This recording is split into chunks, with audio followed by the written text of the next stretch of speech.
Welcome back, everybody. So in today's video, I'm gonna be going over the Season 6 Warzone settings for my console players. You PC players can also apply this to y'all settings, but for the console players, PS4, PS5, Xbox One, Series S, X, yada yada yada, we are limited to settings. We still playing on that 80 FOV. PC players have like a bunch of other different settings, so this is majority for the console settings. I know a lot of people don't do videos for like console, and a lot of people are still on console. Like most people still play on console. So we're gonna be going over these settings. They did actually end up adding a few new settings in Season 6. We are gonna be going over that too. But kind of just gonna go over just a little basics here. The controller settings here. Now I play on my BR button layout is tactical flip because I do play claw. If you just play normal, your thing will be on default, just like this default. But if you do want to go to flip, which will be you switch your bottom triggers here, these bottom ones, like the ones that you would aim and shoot with. You'll start shooting with these ones, which make it a little bit faster to shoot. It just makes it easier since it's just a click and you won't have to hold this all the way down. You know what I'm saying? So just to switch, you'll either press square or X on Xbox, and that's how you change it to flip. And then I personally play on tactical because I do play claw, which is basically when I use my index finger to click triangle, square, circle, and X. I know that might be a little weird, but that's how I always played. I've been so used to it, and it also makes it so much easier for me to slide cancel since I do slide with my right stick. It makes it really, really easy. And then if you don't like that, you can always stick to default, or there is a lot other options here. Lefty flip, these Charlie ones. I think I seen somebody play with this, which I was like, that's pretty crazy. And then the one that's sort of popular, the bumper jumper. The bumper jumper tactical flip, bumper jumper flip, whatever. Bumper jumper, which is basically when you switch to X tactical equipment, which is weird, and then I think you slide with what? Actually, I don't even know. Jump mantle. I think you slide with L2.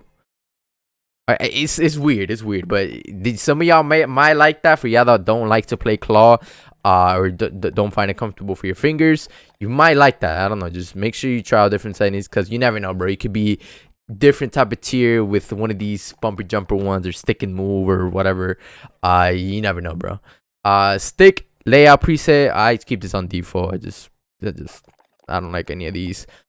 Invert vertical look, no, I like my thing regular. I know some people do like inverted looks on like vehicles and stuff where it's inverted with your sticks. That's weird. Some PC players like that switch over to controller, but dead zone. Now dead zone is basically your right stick whenever you move your camera, how much input you put, and then it will move. So let's say I have my dead zone all the way up to 0.40, and I move my right stick just a little bit, it won't move. It won't move on my screen unless I start moving it like all the way over here.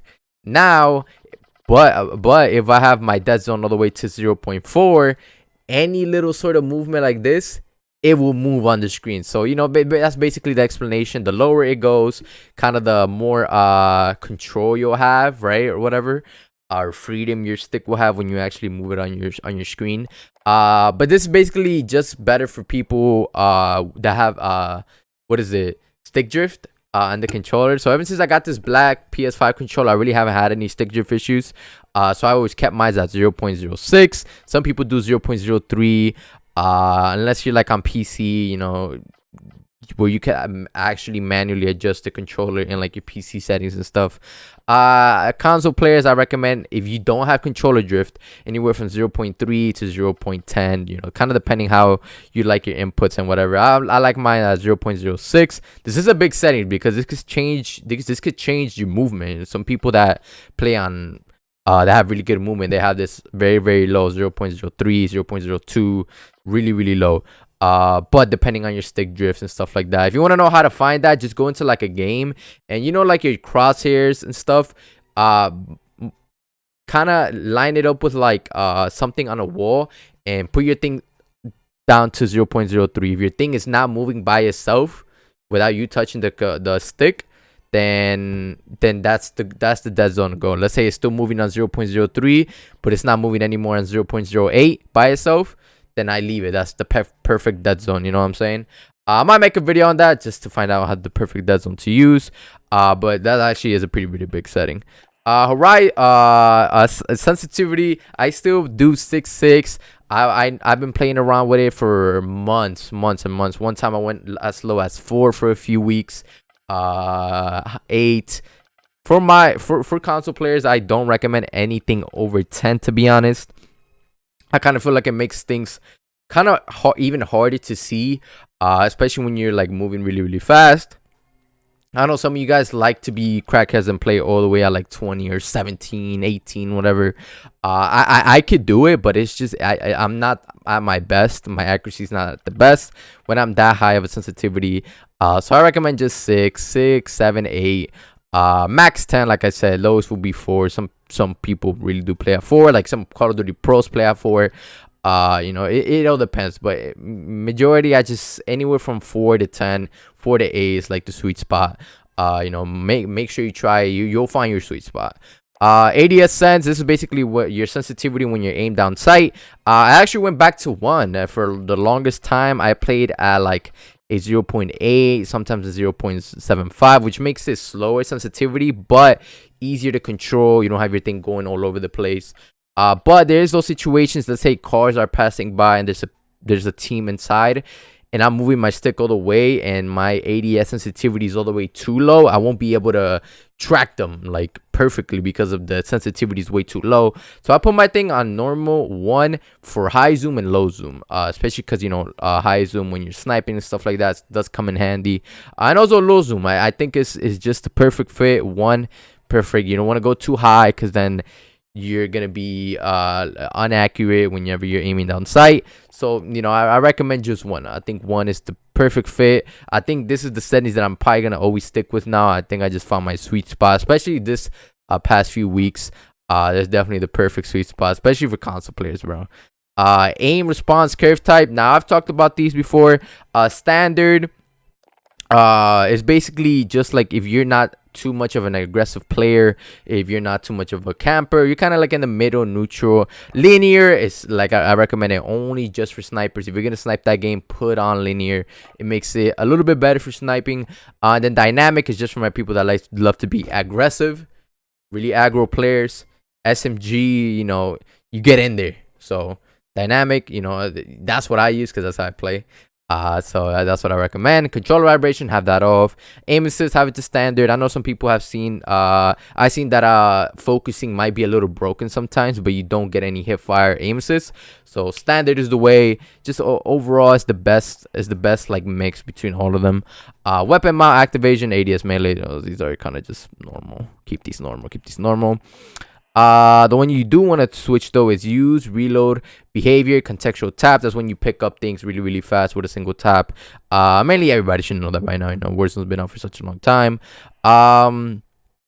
Let's see. Armor, play, behavior, apply all.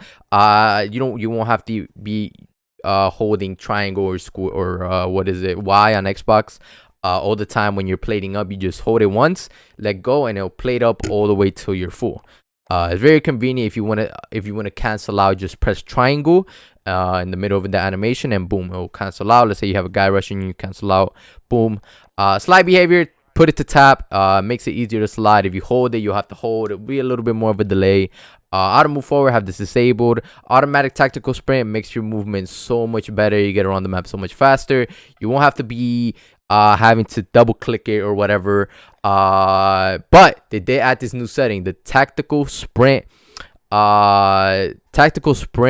setting, which you could change it from a double tap, single tap from sprint, or single tap from run. So this is a little bit weird. It's a little bit weird of a setting that they did. This is basically for the people that don't have automatic tactical sprint but don't like that you have to double tap it. You know what I'm saying? Because you remember when you didn't use automatic tactical sprint when it was just disabled, you have to double tap your left stick in order to tactical sprint, right?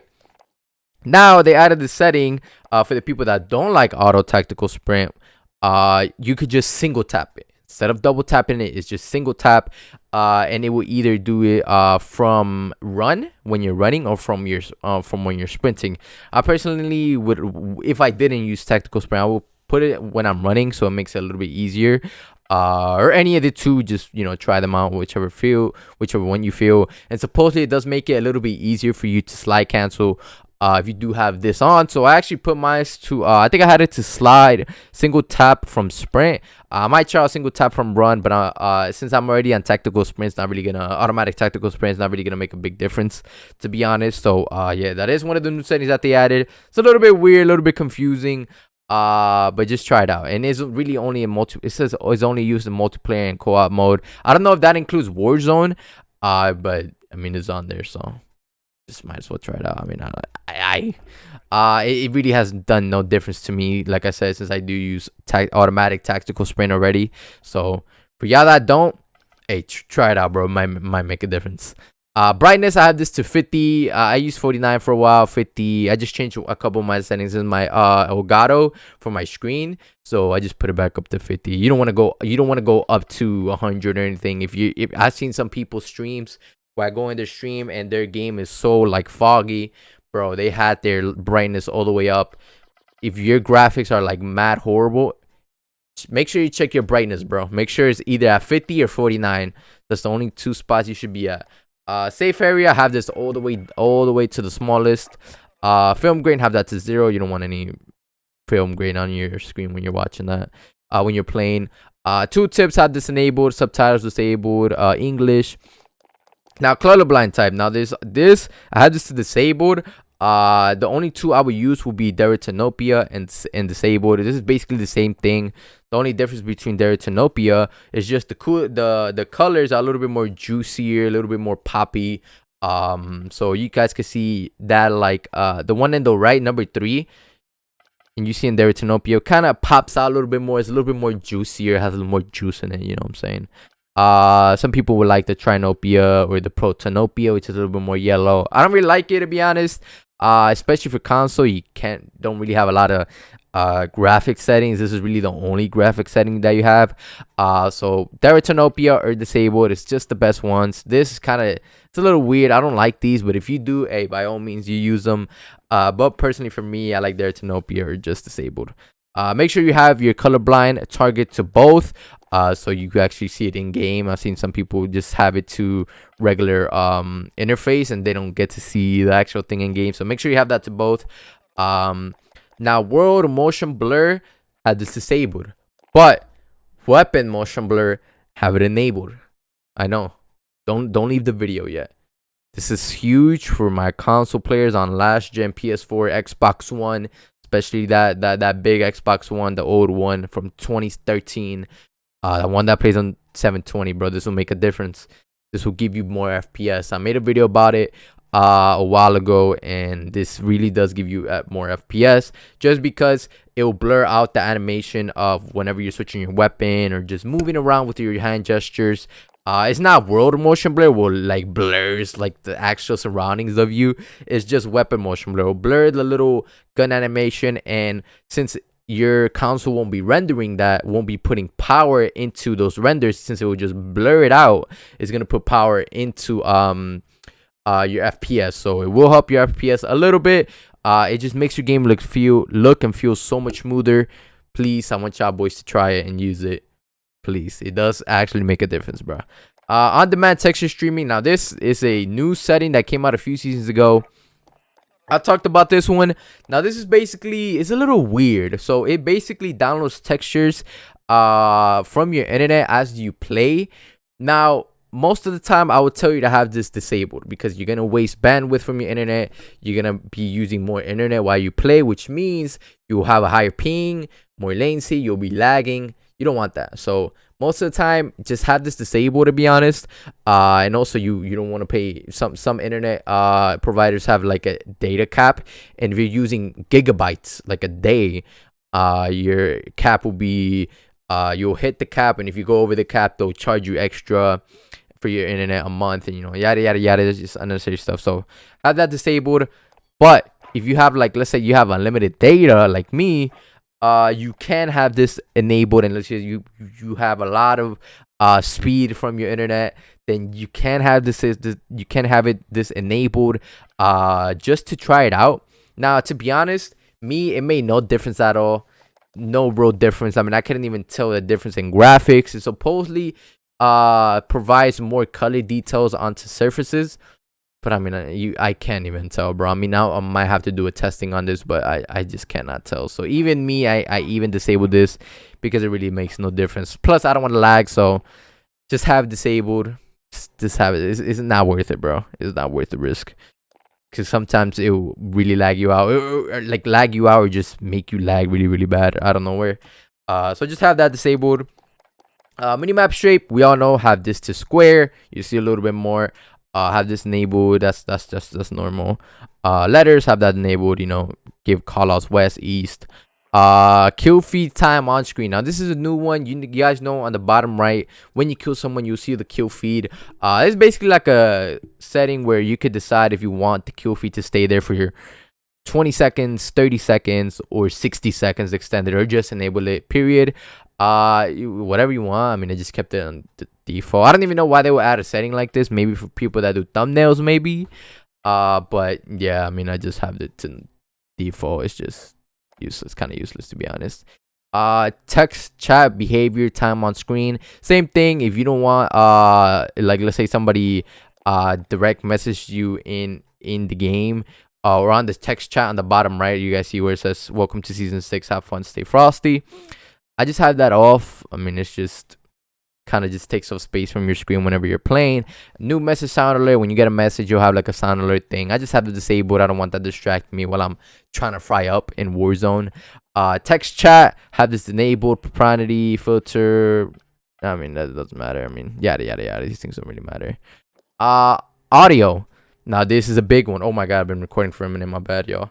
Now audio. This is a big one. I'm gonna try to go over this quick. Now audio, I'm using midnight mode now. Now before you question me, just listen to me, all right? I'm done. Okay, so midnight mode, let me show y'all here. So midnight mode is kind of like boost low. It's basically boost low, but kind of with less volume. It's a little weird. Now I was using boost low. I think boost low is the best for footsteps. If you want straight footsteps, boost low. If you want the best sound quality, boost high. Boost kind of like in the middle of that. It's like that. But then midnight mode, it's kind of like boost low, but not as like boosty low, if that makes sense. I don't know, it's weird, but it sounds so close to boost low that I can still hear the footsteps, but like the background game is quiet. Like you won't be able to hear like the planes going mad crazy and exploding your ears. So I kind of like midnight mode, but with midnight mode you will have to put your master volume all the way up to 100 in order for this to be efficient, you know, right? But if you're playing on boost low, you want to have your master volume anywhere from 60 below, from anywhere from 30 to 60. Because if you go boost low, master volume all the way up to 100, it's kind of a little too much for your ears. Especially for mine, even my ears, I can't even hear that well from my ears. And I think 100 master volume, I think it's just too much. Unless you have like Astros or like a mix amp, then you could adjust, and you know, that's a completely different story. But for people that just have like a plug and play, I don't recommend having a master volume when you're using boost low over 70. Now, like I said, 60, and the lowest will be 30, and we're to 60. I think that's a sweet spot because boost low, it kind of makes your frequencies, it's a little too low. You guys can see here like the frequencies, the enhanced frequencies for that audio mix. Here for boost high, things are more higher. You don't want to run master volume at 100. It's gonna blow your ears. It's really, really loud. Everything's crazy loud. And then these other ones, these are not really that good. These are if you're not using headphones. But most people are gonna use a headset. Midnight mode, boost high, boost low are the 3 best to go. Or boost, you know, you could throw that in there. It's kind of like boost low, but just less, not that lowish, you know, basically. So boost low for footsteps, midnight mode. If you want to try out something new that you really like, boost low, but you just want a little bit more quality in the mix. It is weird, so that's what I recommend. It's a little weird, so I'm gonna go back to midnight mode because that's what I rock with master volume 100. It's a little weird, but trust me, it's been working for me. That's what I use. Music volume, I have this at 0. You don't want that distracting you. Sometimes I had this up a few times. It does make it a little intense, but it's not worth it, bro. Dialogue volume, you don't want to have this too low, but you don't want to have this too high either. You have it at like 40, 50, 60, where you can still hear like the people giving call outs and stuff like that. Enemy in the UAV, AO, whatever. Enemy coming down from the gooch or whatever, right? Effects, I don't know why I have that 98. Keep that to 100. Effects is basically like when you hear another enemy reload or whatever. That's pretty important. Cinematic volume, this is only for campaign, so don't even bother. Just keep it like standard where it is. Juggernaut had that disabled. That thing be too loud and confusing. Hit marker sound effects, I have this to classic. I like the classic sound. I think it's cool. Modern Warfare is nice modern sound, but I also like the classic sound. I mean, it's just whatever, just personal preference. Mono audio, now I'll explain what mono audio is before. It's basically only for people that one side of their headphone work and the other don't. If that is the case, then you want to have this enabled, and then you'll see the mono audio amount that you have. But if both of your headset sides work, then you want to have this, keep this disabled, or else you won't be able to hear bi-directional audio. So mono audio is just for that. You'll hear all direction audio in one ear cup, in both ear cups. So like I said, this is only for people that only one side of the ear cup works. Voice chat enabled, 3.116. Voice chat volume, I'll put it down to 90. Sometimes I'll be hearing my teammates a little too loud, and while I'm trying to like hear for footsteps, so I did lower that a little bit down, and I put my microphone volume up to 120 because sometimes I do play a little far away from my mic, so you know, that's that. So like if your teammates say you sound too low, maybe you could put this up, make your microphone volume a little bit higher. War tracks, have that disabled, and then that is basically it. Where's the season 6 settings for Warzone? Yeah, y'all, wow, 22-minute video. This is long, but let me know what y'all boys think. Season 6 Warzone settings for my console players, y'all. Hey, I hope y'all boys enjoyed it. Hey, take care, y'all. Let me know in the comment section down below what y'all think about my settings. If anything I should change, anything that you use that's different from my settings. I know it was a lot of video, a lot of talking, a lot of but let me know what y'all boys think. Thanks for watching to the end. I love you.